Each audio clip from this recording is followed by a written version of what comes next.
The man at the park. I've always turned to fitness as an escape. When the weight of life presses down, when the shouting matches at home get too loud, when everything feels like it's closing in, working out is how I breathe again.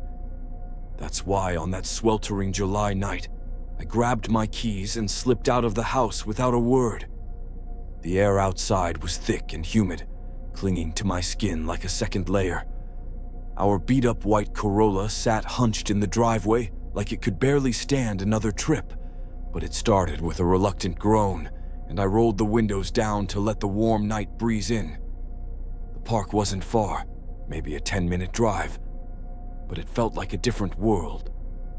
Sitting atop a hill, it overlooked the distant city lights, like a sleepy guardian. During the day, the place was packed with kids, dogs, and joggers. But at night, it was a ghost town. That's exactly how I liked it. When I pulled into the gravel parking lot, mine was the only car there. Perfect. I climbed out, wiped the sweat already gathering on my forehead, and made my way over to the outdoor workout area, a series of rusted pull-up bars and calisthenic equipment tucked between two overgrown trees. The air buzzed faintly with the sounds of cicadas. The night sky, velvet and endless, stretched above me. I grabbed the bar, did a few slow pull-ups, feeling the familiar burn in my arms. This was peace. The world could fight itself to pieces. My parents could scream until their throats went raw. But here, under the open sky, it didn't matter. I don't know how long I was there before I felt it. That feeling. The one that creeps up the back of your neck and makes your skin prickle. I dropped from the bar and turned around. Standing no more than a foot away was a man. I staggered back, my heart slamming against my ribs. He was tall, absurdly tall, with sunken cheeks and hollow eyes that seemed almost too large for his face. His clothes were filthy, clinging to him like damp rags. And he was smiling, a wide, unnatural smile. "I didn't mean to scare you," he said, voice low and gravelly. He laughed, a harsh, rattling sound that seemed to scrape at the edges of the night. I mumbled something, an awkward laugh, trying not to let the fear show. It's fine. Just startled me," I said, taking a subtle step back. He didn't move, didn't blink. "I live here," he said. He gestured vaguely at the trees. "See you here, all the time. Strong kid." I swallowed hard. How long had he been watching me? I nodded stiffly, desperate to defuse the situation. "Well, just finishing up now. Long night, you know." I turned back to the pull-up bar, pretending to stretch. In truth, I was trying to think. Should I run? Would that make it worse? Should I scream? Then I heard it. He said my name. Not just my first name. My full name. Whispered it, like a lover sharing a secret. My blood ran cold. I whipped around. He was still standing there, smiling wider than before, teeth yellow and crooked in the faint light. How do you know my name?" I croaked. He didn't answer, just stared. The primal part of my brain took over. Without another word, I turned and walked, fast but not running, back toward my car. I could feel his eyes burning into my back the entire way. I didn't dare look over my shoulder. I slammed the car door shut, locked it, and peeled out of that parking lot so fast the gravel screamed under my tires. The whole drive home, my mind raced. How did he know my name? Had he been following me longer than I realized? I forced myself to believe it was nothing. Maybe I'd misheard. Maybe it was just a freak encounter. That illusion shattered the next morning. There was an envelope on our front porch. No stamp, no return address. Just my name scrawled across the front. Heart pounding, I tore it open. Inside were photos of me. One at the pull-up bar, one at my job site, one of me sleeping, taken from outside my bedroom window. I couldn't breathe. My hands shook as I flipped through the images. There were at least 10 of them, all taken without my knowledge. I ran inside, showed my parents, who, for once, actually listened, and then drove straight to the police station. They opened a file, said they'd investigate. But the nights that followed were worse than anything the police could stop. Knocks on the door at 3 a.m. Sticky notes left on my windshield, hearts drawn in Sharpie. My trash cans tipped over, my bedroom window rattling late at night when there was no wind. I slept with a bat under my bed. I kept a knife tucked under my pillow. The police said without clear evidence of who it was, there wasn't much they could do. Typical. I started parking my car blocks away from the house, hoping to throw him off. I changed my workout routine. I kept the blinds shut tight. But every time I closed my eyes, I saw that smile, that broken, hungry smile. It's been weeks now. Summer's almost over, but the heat still clings to the nights, heavy and oppressive. Sometimes when the cicadas die down and the world falls quiet, I swear I can still hear it. A soft, whispering voice just outside my window, saying my name. And I know he's still out there. The stranger in the field. Summers at my grandparents' farm were the highlight of my childhood. The endless rows of corn stretching to the horizon, the creaky old farmhouse with its sagging porch, the dusty air heavy with the scent of earth and sun. It was my escape from the chaos of city life. When I was 17, I spent almost the entire summer there. Grandpa would give me chores during the day, fixing fences, feeding the chickens, hauling hay. But the evenings were mine, and my favorite thing to do was to wander the fields. There was something hypnotic about walking the narrow dirt paths between towering corn stalks, the sky blazing orange with the setting sun, the world reduced to a maze of green walls and crackling leaves. That night in late July, the air was unusually still. Not even the cicadas sang. The sun had just dipped below the horizon, leaving behind a bruised purple sky. I decided to take a walk after dinner, even though Grandpa warned me not to stray too far after dark. "Things ain't the same out there at night," he said, giving me a serious look. I laughed it off. Old farm tales, I thought. I didn't even bother grabbing a flashlight. The twilight was still strong enough to see by, and the full moon was beginning to rise. I slipped out the back door and followed the worn path into the corn. The world closed in around me quickly. The stalks were taller than me now, rustling softly even though there was no breeze. I walked aimlessly, breathing in the earthy scent, listening to the crunch of dirt under my sneakers. About 15 minutes in, I paused. Something felt off. I couldn't hear the farmhouse anymore. No chickens clucking, no distant hum of Grandpa's old radio. It was like the world had been muted. I turned around to head back, and that's when I saw him.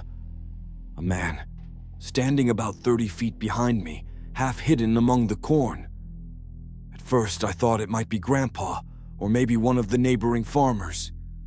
But as I squinted into the gathering darkness, I realized this man wasn't anyone I recognized. He wore old, ragged clothes, denim overalls, and a wide-brimmed hat that shadowed most of his face. His hands hung limp at his sides, and he was just standing there, perfectly still, watching me. I called out, "Hello?" No answer. A chill slid down my spine. I turned and started walking briskly back toward the farmhouse, telling myself not to be paranoid. Maybe it was just a drifter. Maybe it was nothing. But when I glanced back over my shoulder, he was closer, still not moving, still staring. I broke into a jog, heart hammering against my ribs. The corn whispered around me as I pushed through the narrow paths, trying to retrace my steps. But everything looked the same. Row after endless row of corn, all blending together into a suffocating green labyrinth. I could feel him behind me.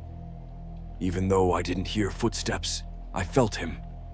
A presence pressing against my back, closing the distance. I burst into a clearing where Grandpa had set up an old scarecrow years ago. Only, it wasn't there. The wooden post still stood, but the scarecrow itself was missing. And standing next to the post, hand resting lightly on the wood, was the man. Up close, I could see his face better now, or rather, the lack of it. His features were wrong, blurry like a bad painting. Eyes too wide, mouth too thin. And worst of all, he smiled. A slow, deliberate smile that seemed to stretch too far across his gaunt face. I screamed and ran, blindly crashing through the corn, not caring about direction anymore, just needing to get away. The stalks tore at my arms and face, but I didn't stop. I could hear something now, a faint, dragging sound, like boots scraping through dry dirt. He was following. I stumbled out of the field and into the back pasture, gasping for air. The farmhouse lights were a distant, welcoming glow. I sprinted toward them, lungs burning, legs pumping harder than they ever had before. I didn't dare look back. I didn't have to. I could feel him behind me, closer with every ragged breath. I hit the porch steps and slammed through the back door, nearly collapsing in the kitchen. Grandpa looked up from his chair, startled. What in God's name? I slammed the door shut, locked it, and pulled the curtains tight. Tears blurred my vision as I gasped out what happened. Grandpa's face darkened. Without a word, he grabbed the old hunting rifle from the rack and stepped outside onto the porch, scanning the fields. But there was nothing, just the whisper of the corn in the windless night. We didn't find any footprints the next day, no signs anyone had been there. But when we walked out to where the old scarecrow post stood, the scarecrow had been returned, perched back atop the post, except now it wore a different shirt. My shirt, the one I'd been wearing when I left the house the night before, torn and stained with something dark and sticky. We burned the scarecrow that evening. Grandpa didn't say much, just muttered under his breath and sprinkled some kind of powder around the property line. I don't wander the fields alone anymore, especially not at night. Somewhere out there, in the endless rows of corn, I know he's still waiting. And sometimes when the wind blows just right, I swear I can still hear the dry, raspy whisper of footsteps behind me. The motel pool. Road trips are supposed to be adventures. At least, that's what we kept telling ourselves as we barreled down the lonely highways of Arizona, 3 friends crammed into a beat-up sedan with a trunk full of energy drinks, junk food, and bad maps. It was late August, and the heat was unbearable. Even after the sun set, the asphalt seemed to radiate waves of scorching air that made breathing feel like drinking smoke. We hadn't planned to stop for the night. The goal was to push through until we hit Flagstaff. But somewhere along the endless stretch of desert road, Mike started yawning, and Beth kept blinking like she was about to pass out. We needed rest. That's how we found the motel. It was one of those places that looked like it hadn't been renovated since the 70s. Cracked stucco walls, a flickering neon vacancy sign, and a tiny lobby that smelled like burnt coffee and mold. But it was cheap, and at that point, that was all that mattered. After checking in, we lugged our bags up to a second-floor room that was barely larger than a closet. The air conditioner rattled like it was coughing up its last breath, and even with it blasting full power, the room stayed stubbornly hot. Mike tossed his duffel onto one of the sagging beds and said, "Screw it. Let's go find the pool." It was nearly midnight, but none of us could sleep in that suffocating heat. The idea of cool water, even in a dingy motel pool, sounded like heaven. We grabbed towels and headed down. The pool sat behind the motel, enclosed by a rusted chain-link fence. A few dim floodlights buzzed overhead, casting sickly yellow reflections across the water. The gate creaked loudly as we pushed it open. No one else was there. The surface of the pool was perfectly still, like a sheet of glass. Mike didn't hesitate. He cannonballed straight into the deep end, sending waves sloshing over the cracked concrete edges. Beth and I laughed and followed.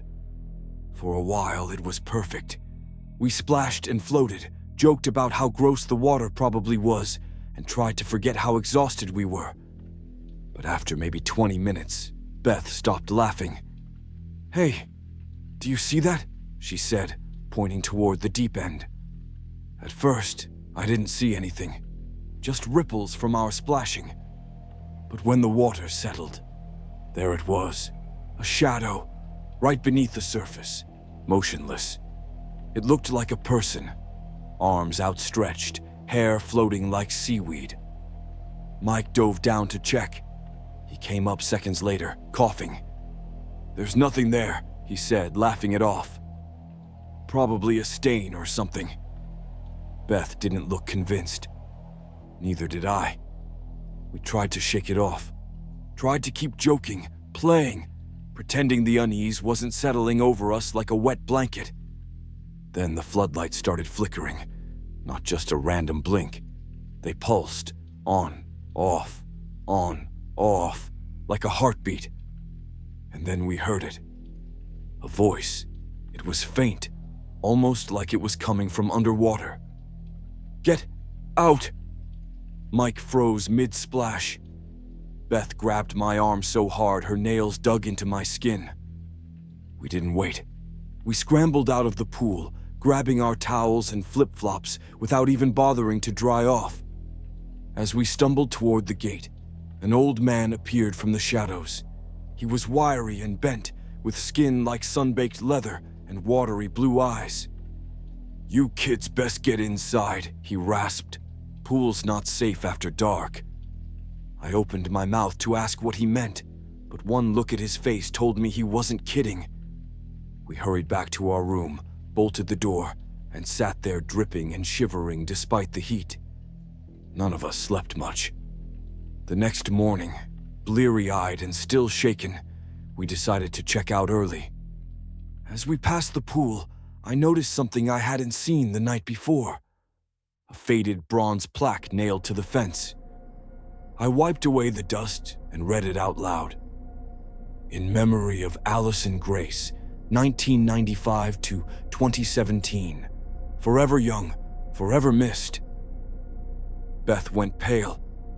When we asked the desk clerk about it during checkout, she didn't say much. Just gave a tight smile and said, "Allison had drowned in the pool years ago. Tragic accident." But her eyes, her tired, guarded eyes, told a different story. We drove away in silence, the motel shrinking into a speck in the rearview mirror. But that night, and so many nights after, I dreamed about the pool. Dreamed about floating just beneath the surface, reaching up, mouth open in a silent scream as the world above drifted farther and farther away. And sometimes in the dark, I swear I can still hear it. A faint, gurgling whisper. "Get out."